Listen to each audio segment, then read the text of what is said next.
Hello नमस्कार प्यारे बच्चों, मैं मुकेश एक बार फिर से आपका स्वागत करता हूं अपने यूट्यूब चैनल हमें साइंस वर्ल्ड में। तो यहाँ पर हम कर रहे हैं क्लास 11th के रसायन विज्ञान चल रही है। अपने रसायन विज्ञान का चैप्टर चल रहा है फर्स्ट। इसे अच्छे से डिटेल से विस्तार से पढ़ रहे हैं हम अपने चैनल पर। तो चलिए शुरू करते हैं आज की क्लास। आज की क्लास में क्या करने वाले हैं, तो पिछली क्लास का हमारा जो अंतिम टॉपिक रह रहा था वह था सूत्र द्रव्यमान। सूत्र द्रव्यमान के बारे में हमने जाना था किस तरह से सूत्र द्रव्यमान ज्ञात किया जा सकता है। जो आज की हमारी क्लास है मोल संकल्पना हम यहाँ पर पढ़ने वाले। इससे पहले का चैप्टर अच्छे से हम कर चुके हैं। आप चाहे तो प्लेलिस्ट में चेक कर सकते हैं, जा करके वहाँ से आप देख करके पूरा चैप्टर अच्छे से कर सकते हैं। तो आज हम बात करने वाले हैं मोल संकल्पना के बारे में। तो मोल संकल्पना क्या होती है, किस प्रकार की होती है। तो सबसे पहले मोल संकल्पना से बारे में से जानने से पहले हमें जानना होगा कि मोल का मतलब क्या है। मोल आपने सुना होगा, एक मोल। तो एक मोल क्या होता है, तो हम यहाँ पर यह बात कह सकते हैं कि एक मोल, जी हाँ, एक मोल का मतलब हम यहाँ पर यह बता सकते हैं कि एक मोल बराबर होता है एक संख्या के। एक मोल बराबर किसके होता है, एक मोल बराबर होता है एक संख्या की। कोई भी एक संख्या हो वह एक मोल के बराबर हो सकती है। इस प्रकार से समझने के लिए आपको यह इस तरह से समझ सकते हैं कि एक मोल एक संख्या के बराबर होता है। तो चलिए थोड़ा सा अच्छे से डिटेल से समझते हैं इसे। तो हम यह भी कह सकते हैं कि पदार्थ की जो मात्रा है उसको दर्शाने के लिए किसका उपयोग किया जाता है, मोल को उपयोग किया जाता है। पदार्थ की मात्रा को दर्शाने के लिए किसका उपयोग किया जाता है, मोल का उपयोग किया जाता है। पदार्थ की मात्रा को दर्शाने के लिए किसका उपयोग करेंगे, यहाँ पर मोल का उपयोग करेंगे। तो चलिए इसकी पहले परिभाषा लिख लेते हैं, फिर उसके बाद समझते हैं। तो यहाँ पर हमने जाना था कि कार्बन होते हैं उसकी 3 समस्थानिक होते हैं, C612, C613 और C614। तो ये तीनों अलग अलग होते हैं। तो यहाँ पर हम लेने वाले हैं C612 को, जो कार्बन का कह सकते हैं कि हमारे लिए ज़्यादातर उपयोग में आने वाला ये C612 ही होता है। जो C612 है उसके कितने लेने हैं, उस C612 के 1/12, C612 के 1/12 ग्राम में उपस्थित कार्बन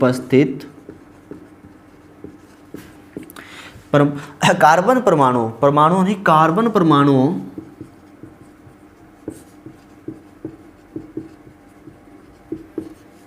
की जो संख्या होती है, की क्या होती है, संख्या। कार्बन परमाणुओं की संख्या क्या होती है, एक मोल होती है, एक मोल के बराबर होती है, एक मोल होती है।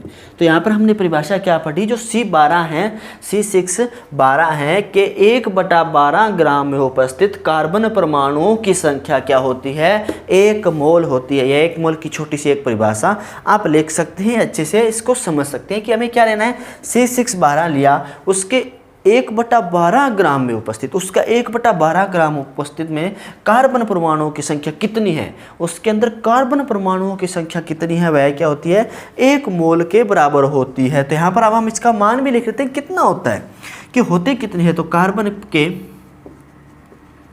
परमाणुओं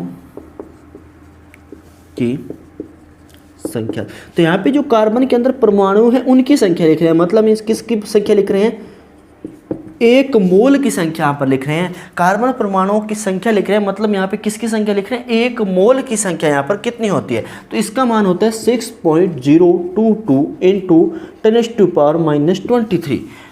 क्या होता है, 6.022 इंटू 10⁻⁻23 किसके बराबर होता है, एक मोल के बराबर होता है। क्या होता है, एक मोल के बराबर होता है। तो चलिए अब इसके जो अणु है, आयन है, परमाणु है, उसके अंदर इसकी संख्या की कैलकुलेशन कर लेते हैं। तो यहाँ पे लिखेंगे एक मोल, क्या लिखेंगे, एक मोल कणों का यहाँ पर मतलब क्या है, कणों का मतलब यहाँ पर परमाणु है,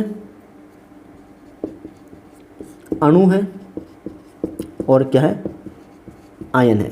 परमाणु है, अणु है और आयन है की संख्या को प्रदर्शित करता है। किसकी संख्या को, इन सभी की संख्या को प्रदर्शित करता है। अब देखिए क्या संख्या होती है। तो सबसे पहले हम लिखेंगे एक मोल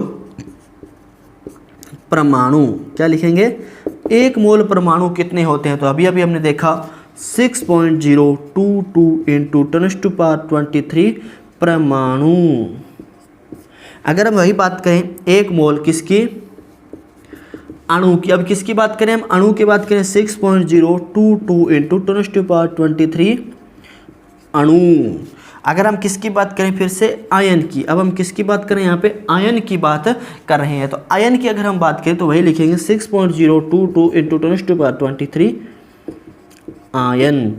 तो ये तो क्या हमारा थोड़ी सी जो बेसिक जानकारी है मोल होता क्या है उसके बारे में पढ़ना जरूरी है, फिर हम मोल संकल्पना को अच्छे से समझ पाएंगे। एक और बात मैं यहाँ पर आपको स्पष्ट कर देता हूँ, अच्छे से समझा देना चाहता हूँ, स्पष्ट कर देना चाहता हूँ कि जो हमने यहाँ पे संख्या ली है 6.022 इंटू 10⁻23, अगर कहे कोई कि इसका जो पूर्ण रूप से लिख के दिखाइए कि यह तो क्या एक शॉर्ट में आपने सीखा था पहले कि किस प्रकार से वैज्ञानिक संकेतन में हमने सीखा था कि वैज्ञानिक संकेतन में इसको किस प्रकार से दर्शाया जाए।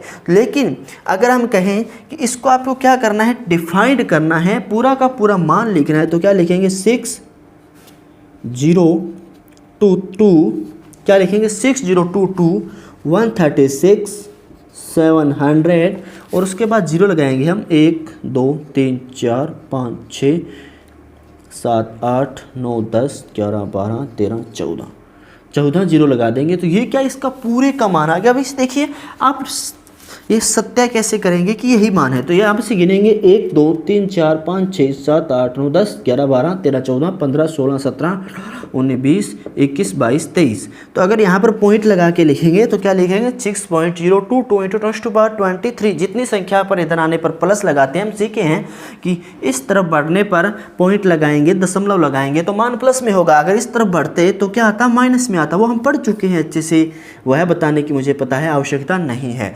इस जो मान है इसको एक और नाम से पुकारते हैं, इस मान को हम एक और नाम से पुकारते हैं, उसे कहते हैं अवोगाद्रो संख्या। क्या कहते हैं? अवोगाद्रो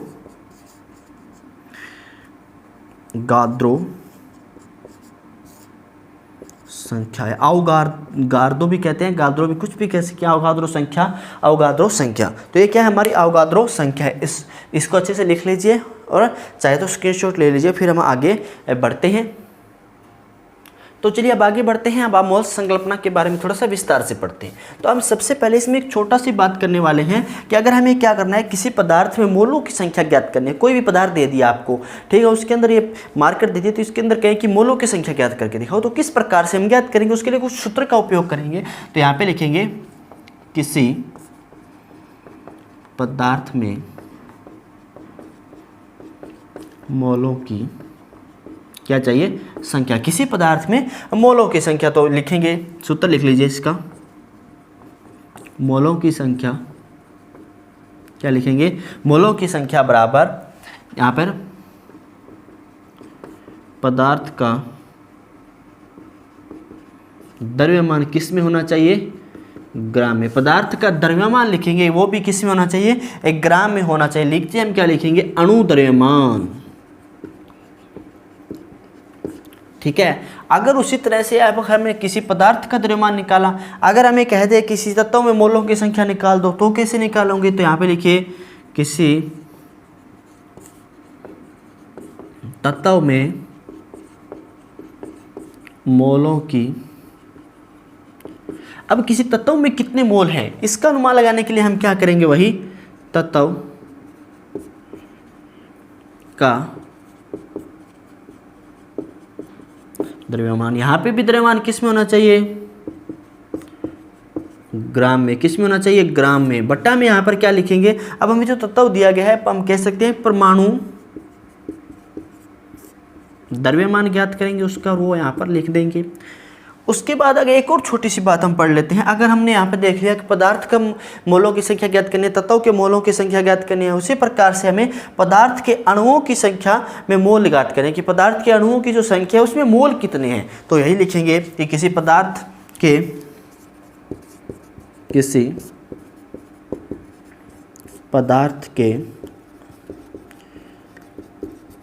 अणुओं में, किसी पदार्थ के अणुओं में या अणुओं की लिख लीजिए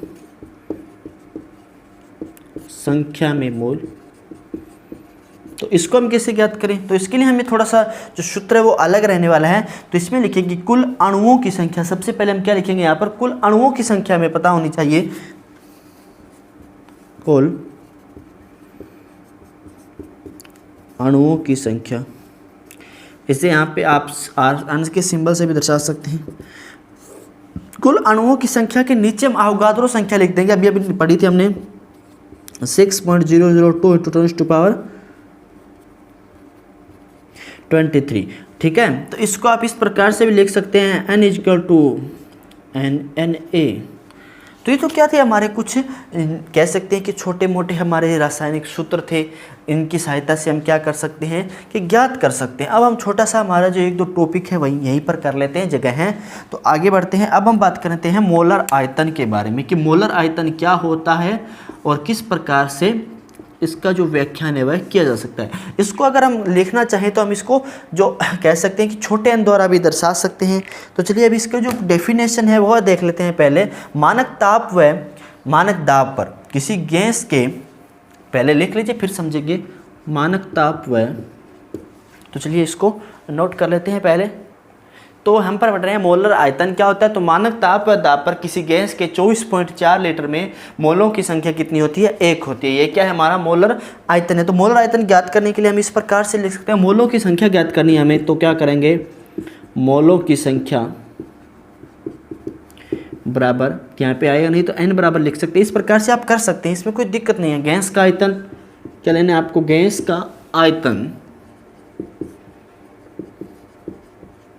बटा में फिर से आपको क्या कर देना है, यहाँ पर जो यहाँ पर हमने लिखा है 22.4 लीटर, तो उसे आपको नोट डाउन कर देना है 22.4। तो ये तो क्या है, हमारा मोलर आयतन किस प्रकार से हम ज्ञात कर सकते हैं उसका फॉर्मूला है। ये फॉर्मूले आपको हो सके तो याद कर लीजिए, अच्छा रहेगा याद कर लेते हैं। तो उसके बाद हम छोटे से आज के एक और टॉपिक पे बढ़ते हैं, मानक ताप। मानक ताप कहते हैं टेम्परेचर, ठीक है। तो टेम्परेचर की हम बात करें तो हम मानक ताप क्या मानते हैं। मानक ताप की बात करें 0 डिग्री सेल्सियस से लेकर के 0 डिग्री सेल्सियस से लेकर के जो हमारा 273.15 केल्विन होता है, ये क्या एक प्रकार से कह सकते हैं कि या तो 0 डिग्री सेल्सियस ले लो या 273.15। हमने पीछे वाले जो चैप्टर था, पीछे वाला जो हमारी क्लास थी उसमें पढ़ा था कि जो सेल्सियस में अगर नोट डाउन करते हैं तो 0 से शुरू होता है और केल्विन में नोट डाउन करते हैं तो 273.15 से शुरू होकर के 373.15 तक के बीच का ताप है वो केल्विन में ज्ञात किया जाता है। अधिकतम इतना होता है, न्यूनतम इतना होता है। लेकिन डिग्री सेल्सियस में 0 से लेकर 100 डिग्री सेल्सियस तक जो हम बात करते हैं वह हो सकता है, लेकिन होता तो बहुत हजारों करोड़ों माइनस में भी होता है। पर नेचुरली यहाँ पर बात करें मानक ताप कितना होता है 0 डिग्री सेल्सियस या कह सकते हैं हम 273.15 केल्विन। तो ठीक है, उम्मीद है कि आपको ये बात अच्छी समझ में आई होगी। तो चलिए आगे बढ़ते हैं। अब बात करते हैं कि मानक ताप क्या है, कि मानक दाब है क्या। तो मानक ताप की बात कर ली, तो अब मानक दाब की बात कर लेते हैं। मानक दाब, इतना बहुत है मानक ताप के बारे में अच्छी जानकारी कि मानक ताप होता क्या है। अब अगर मानक दाब की बात करें तो जो हम एक वायुमंडलीय दाब होता है, क्या होता है, एक वायुमंडलीय दाब, जी हाँ, एक एटम, एक वायुमंडलीय दाब क्या होता है, एक एटम कह सकते हैं हम। तो उसी तरह से कह सकते हैं कि जैसे कि क्या लिया 76, हमने यहाँ पर 76 सेंटीमीटर क्या लेते हैं, 76 सेंटीमीटर पारे का स्तंभ लेते हैं,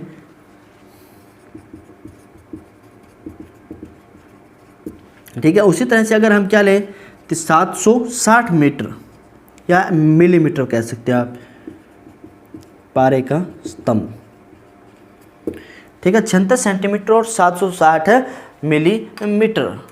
तो देख लिया मानक ताप और दाब। अब इन दोनों को मिलाकर के हम बात करें, क्या बात करें, दोनों को मिला दें। दोनों को मिलाएंगे तो क्या बनेगा, सामान्य ताप व दाब। सामान्य ताप व दाब इसको दर्शाते हैं एनटीपी द्वारा। एनटीपी द्वारा इसे क्या कहते हैं, सामान्य नेचुरल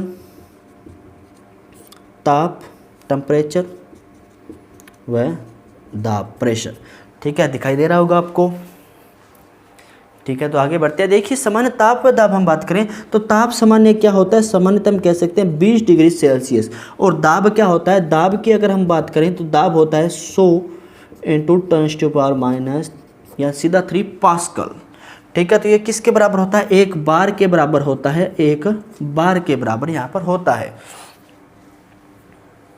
तो इसी तरह से हम कह सकते हैं कि एनटीपी, क्या कह सकते हैं, जो हमारा यहाँ पर एनटीपी है उसके किसी गैस के 1 मोल आयतन, एनटीपी क्या है, एनटीपी पर किसी गैस के 1 मोल लिखना चाहें तो लिख सकते हैं, मैं बोल देता हूँ। एनटीपी पर किसी गैस के 1 मोल का आयतन 22.7 लीटर होता है, ठीक है। अच्छे से लिख लिया। तो क्या आज तो ये तो हमारा था, तो मोल संकल्पना के बारे में बेसिक बातें थी, हमने अच्छे से पढ़ ली है आज की क्लास में। जो हमारी आगे वाली क्लास होने वाली है उसके बाद हम पढ़ेंगे मोल संकल्पना की विस्तार से जानकारी वो प्राप्त करने वाले हैं। तो आज की क्लास में बस इतना ही, मिलते हैं आगे वाली क्लास में, तब तक के लिए गुड बाय, टेक केयर, जय हिंद।